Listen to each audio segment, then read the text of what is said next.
Brad Williams, Excel Prime, section 5.19, easier formatting using name styles. This is a feature often overlooked, and it's just staring at you, and you will probably overlook it until I bring it to your attention.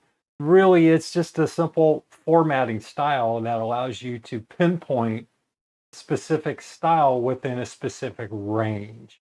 And it's in the home styles cells. It's home styles conditional formatting, and it's right here in the home ribbon. What I did was I just entered in some numbers, 1, 2, 3, 4. And I want to change the format here. I can go in and I can get fancy, or I can use these preset formats. This is what you want to do. Just go over to styles, hit this bottom arrow. It'll give you a layout. And the nice thing is you can preview the information before you actually hit the go button.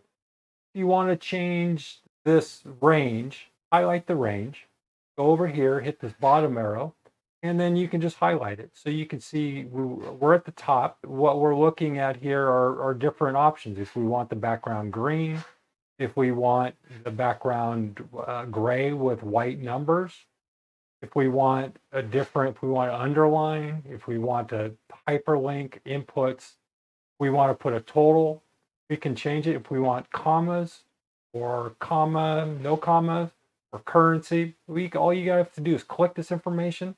And if you really want to get in depth, you can hit new style and you can change this. You can enable or disable any of these features here.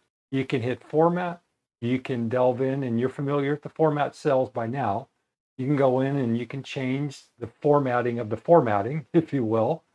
Cancel that, cancel this, go back up here, and you can go merge styles. And if you have information in different worksheets or workbooks, you can also merge that information accordingly. It's a nifty little tool and available and quick and easy way to reformat your cells specifically instead of an entire worksheet.